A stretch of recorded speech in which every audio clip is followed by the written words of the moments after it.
A nossa atividade de número 8, ela traz um laço de repetição, só que com a quantidade de repetições definidas a partir de um valor fornecido pelo usuário. Ela também traz uma estrutura condicional a exemplo da última atividade executada. Eu vou ler o enunciado. Leia um valor inteiro n quer dizer que qualquer valor. Leia um valor inteiro n, este valor será a quantidade de valores que serão lidos em seguida. Para cada valor lido, mostre uma mensagem em inglês dizendo se este valor é par, even, ímpar, odd, positivo, positive ou negativo, negativo. No caso do valor ser igual a zero, embora a descrição correta seja even null, pois por definição zero é par, seu programa deverá imprimir apenas null. Como de costume, eu coloquei aqui o nosso escopo de entrada, a quantidade, e o escopo de saída. Só que aqui, ao invés de nós inserirmos todos os valores e depois o programa executar a saída, após cada valor fornecido pelo usuário, o programa vai mostrar a resposta. Certo? Então, por exemplo, eu tenho aqui menos 5, ele vai dar a resposta, eu tenho 0, ele vai dar a resposta, eu tenho 3, a resposta, e menos 4, a resposta. Certo? Vamos começar. A princípio pode parecer um pouco confuso, mas vocês vão perceber que a estrutura de repetição utilizada ela é muito simples. Nós utilizaremos o for. Seguindo o escopo, eu vou solicitar ao usuário que ele me informe a quantidade a ser lida. Vou atribuir o valor fornecido a uma variável chamada quantidade, gets.chomp, transformando o valor da string em número inteiro. Pessoal, tenha sempre em mente, o valor fornecido por um usuário pelo teclado, através do teclado, sempre vai ser uma string. Mesmo que o usuário digite um número, o número ele é uma string contendo um número. Então, você tem que transformar o valor fornecido por ele para um número, seja ele um número inteiro, seja ele um número decimal. Certinho. Após o usuário fornecer esse valor, a título de organização das mensagens na tela, eu vou dar uma quebra de linha só para saltar um espaço. Utilizando o laço de repetição for, eu consigo definir de que ponto a que ponto o laço de repetição vai ser executado. Quantas vezes esse laço de repetição vai ser executado. Então, for e em um laço começando do número 1 até quantidade. Por que quantidade? Quantidade é o número de vezes que esse laço será repetido. Então, por exemplo, se aqui em cima, quando eu pergunto ao usuário quantidade a ser lida, ele me fala, por exemplo, 4, que é o escopo que nós temos aqui, quer dizer que esse laço de repetição ele será executado 4 vezes. Nesse caso, nós começamos a partir do número 1. Então, ele vai executar 1, 2, 3, 4 vezes. 4 vezes que o laço de repetição foi executado.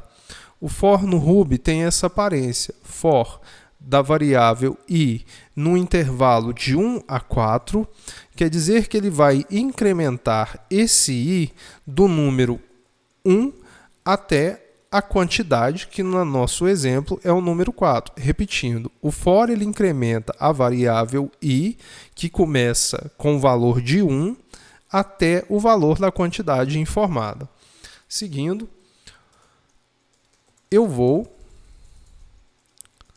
imprimir na tela esse símbolozinho aqui, essa setinha, informando para que o usuário digite um valor. Vou atribuir o valor informado a uma variável chamada valor, gets.chomp.true, porque aqui ele vai colocar um número inteiro positivo ou negativo. É importante salientar, pessoal, que aqui eu estou transformando ele para um número inteiro porque o enunciado do programa fala para nós trabalharmos com um número inteiro. Então, eu estou convertendo o valor informado pelo usuário para um número inteiro. Certo. Após o usuário inserir esse valor, eu preciso definir, diante das minhas especificações do enunciado, como será classificado esse dado informado. Então, se o valor informado for igual a 0, eu vou imprimir null. Vou dar uma quebra de linha.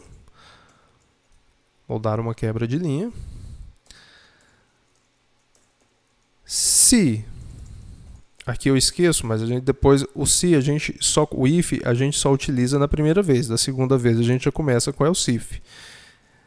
Se o valor dividido por 2. Por que dividido por 2? Porque se você pega um número e divide ele por 2, se ele der um resultado inteiro, por exemplo, se o 2 dividido por 2 ele der um número inteiro não fracionado, quer dizer que ele é par. Se valor dividido por 2 for igual a 0, ok, e valor for menor do que 0, ele vai ser um número negativo, eu vou dar a resposta print even negativo, certo? O enunciado pede para que nós passemos a resposta ao usuário em inglês. Agora eu vou fazer o outro else if valor dividido por 2 for igual a 0 e valor for maior do que 0, ele vai me dar uma resposta print even, ele é um número par positivo. Vou dar uma quebra de linha. Vou fazer o outro, né, que agora eu vou dar o número ímpar, vou classificar se esse número é um número ímpar positivo ou se esse número é um número ímpar negativo. Else if valor. Esse símbolo aqui, esse símbolo de %, ele é o símbolo de mod.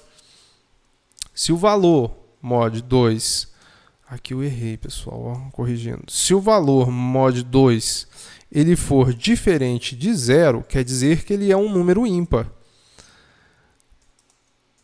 E valor menor do que 0, vou colocar maior do que 0, ele vai ser um número ímpar, né, ODD, positivo.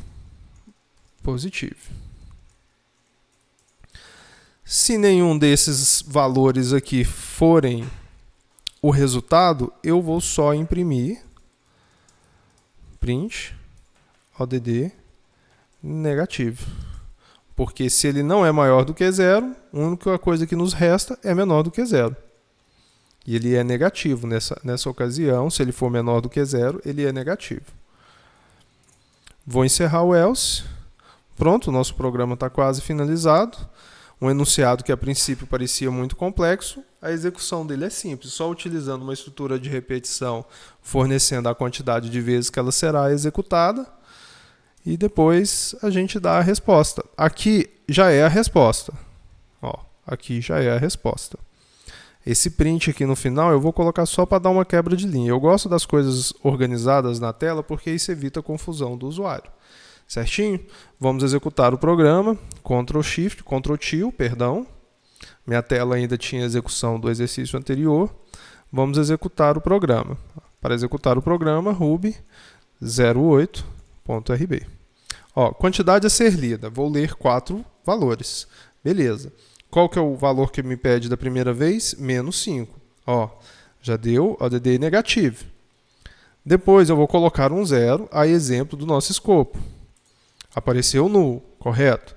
Depois eu vou utilizar um 3. Ó, ODD positivo, tá certinho. E agora eu vou utilizar um -4. Even negativo, certo? Um enunciado que parecia um pouco confuso, na verdade a execução dele é simples. Nós utilizamos um for. Nós temos outra estrutura de repetição, que é o while. Dentro de Ruby nós temos algumas estruturas de repetição.